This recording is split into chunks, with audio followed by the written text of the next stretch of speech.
Hey Photo World, real quick, I just wanted to apologize ahead of time here for the audio quality on today's episode. I thought that my recording device was doing okay on location while I was getting the YouTube video ready, but I made a major mistake and didn't put the pop filter on there when I thought it wasn't very windy, but apparently, listening back, you'll hear it. It seems quite intense with the wind, but hopefully you'll still get some great information out of today's episode. TakeandTalkPics.com. I'm Rob Kruger. This is episode 72 with our Fundamental Fridays. So today on Take and Talk Pics, we are going to talk about the most popular compositional element that I can think of and that most photographers would tell you is true. It's called rule of thirds. Basically, the rule of thirds is a grid. And it has to do with the visual composition and how our eyes, or more so our brains, will react in how we see and the way we like to flow through an image. It creates a lot of strength, it gives a little bit more stability, it makes it easy to move through the image, and we feel more comfortable looking at it instead of resolving it quickly with something very center-happy and moving on and being done with it. So what we have here is actually a horizontal line or two. There's actually two here. So there's a baseline that actually you can see here in the video. It's pretty darn close here to our baseline as far as the way we set it up. And then you have a higher line there, which is just above those trees in the background. So what we have now, aside from that, is it's dividing up into three parts. We got one line, another line, we got three sections. They're actually evenly spaced. On the side note of that, we actually have two vertical lines as well. So there is one right here. I'm on it, and we try to make sure that was framed up as well. Very strong as far as the rule of thirds is concerned. And then there's another one right over here that will help kind of balance things out. When you see these intersections here, these 4 points on the grid, you actually see there's very strong points happening here. It's very easy to have the eye pull that way and notice what's in frame. So I set myself up on a pretty close to the intersection point for the rule of thirds. But look at each rectangle. They're actually all the same size. It's really easy to move through this grid and set it up. So just for a simple shot here, I brought us out to these two barns out here, a little field, kind of nice paths to walk through prairies. It's a good spot, but there's not a whole lot going on. You know, we got the barns kind of setting up. I'm really offsetting for the rule of thirds. I'm going to step to the side here and kind of frame this little tree in the foreground that we kind of see a little bit here and try to make that on a rule of thirds line. So let me go ahead, take a quick shot here.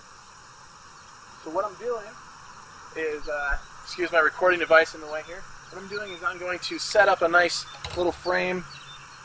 Forget that, alright, and get ready for this. Frame up where I want that tree to be. I'm going to get a little more closely to the subject to create some drama.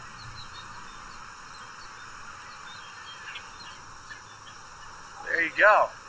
As you can see, I have it set up on the sideline there. Bring it up here with the grid on it. So we have it on that vertical line, and the horizon's actually pretty darn close. We have a few other compositional elements, because rule of thirds is not the only one. In fact, there are tons of them. It's almost hard to even figure out how many there are or count them. You have lines, you have spirals, you have background, and the symmetry, asymmetry, balance. There are a ton of them. It really does go on and on. That's just a few for compositional elements. But the rule of thirds is a really good basic one to kind of use for your photography, to place things on the grid, make it visually pleasing. And as we're looking at it, we can kind of see framing is another one in the picture I got here, just kind of going through the brush there a little bit. So we have that tree on that line. It's kind of a thin tree. It almost blends with the background a little too much, so it's not the greatest example. And then we have the barn in the background kind of offsetting, but you see that little space between the brush and the top of the silo there. So it's like just these little hints that kind of separate it and make it comfortable, so there's not bad mergers, which is another thing we can go over in the future. There's just so many things to cover in photography. It's really, really saturated with a lot of information. And that's why this 3-day-a-week podcast is going to exist easily. So, rule of thirds. You know what? I'm going to walk off camera real quick. I'll be right back and grab you a cool shot of another tree standing alone. So, I'll see you in a second. So I ran around a little bit. I got a few different things. There's just this awesome tree off to the side. It kind of creates a nice big open space with a field kind of surrounding it. And then I found these little, these tiny bugs on a plant here and milkweed or something. And, you know, just tried to do a shot there. So let me run through a few of these. So one, the tree here, let me just make sure I'm keeping on task here in the right ones. So the tree, what we have going on is a really kind of cool shot of that tree to the, kind of gravitating towards the right side on that vertical line, or at least the trunk of the tree is following that, the majority of it, and then you see it splitting that line. So you have an intersection down below with the horizon on the bottom, and then you have an intersection with where the line on top would be, of still kind of hitting almost the center of the tree itself. So it's kind of interesting how that fits, and we got this nice foreground to kind of keep us busy a little bit, but then we have the background, just plain open sky with a little bit of texture. It's really cool and engaging and much easier to appreciate. When I switch over to this wide shot here, I stepped back and I got the tree right in the middle, and I have the horizon right in the middle. It's okay, but I feel like it's so simple. Anybody could walk up and go, what a great, cool, interesting, secluded tree all by itself, and go, okay, I'm going to point and I'm going to shoot. And it becomes very boring. You have this flatline horizon with equal non-existent, or non-important rather, a foreground, and then the background is just this even sky. Yes, it's got some texture and that's great, and the tree has some symmetry going on, which is also interesting. It doesn't do much. We kind of resolve it very quickly. We see, hey, there's a tree, it's in the middle, there's the horizon, cool, ground, sky, done.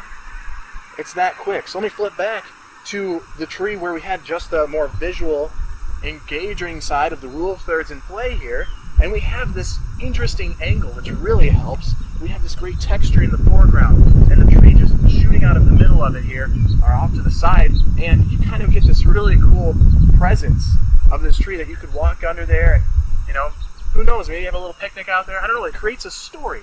It starts to engage you and create a story on what you get out of the scene. I'm going to switch over to these bugs. All right, so there's just this nice little group of 3 of them. Grouping, pattern, numbers, geometry, more compositional elements. It seriously is endless, I'm not kidding. And we're going to go over a few. I think next week we'll just expand upon a few of them with examples. And we have these little bugs. I don't know exactly what kind they are, so I wouldn't take me on that one at all. But we have a nice little group of 3 of them on the milkweed here. It's really cool. And then if you look in the lower right, kind of on another almost horizon, it's a little below, there's another one, kind of on this leading line of the leaf pulling you in. This shot has a lot going on for it. There was a ton of them on there, but I kind of zoomed in and I secluded a few. We have that group right on that little intersection, right?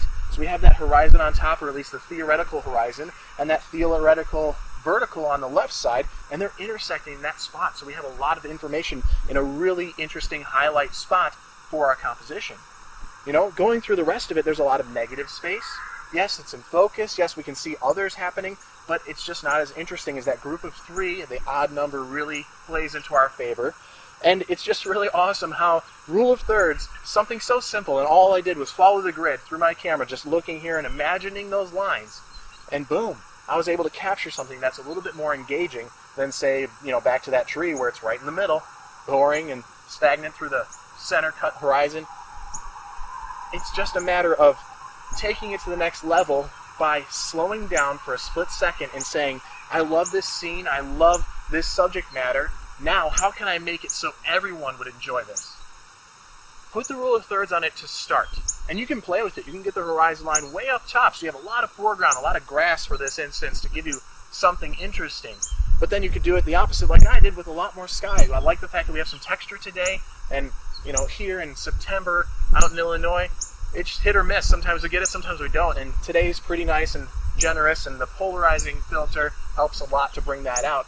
So we have this interesting texture, which was way better than just a boring flat grass for me. So I made that a good background to our centerpiece, the tree. And it's interesting because now we have this place, this space where here's the tree and our space where we can be, rather than back to this one, just everything in the middle. I can pick either side. It doesn't matter. There's nothing interesting. I mean, it's as interesting as a tree in a field.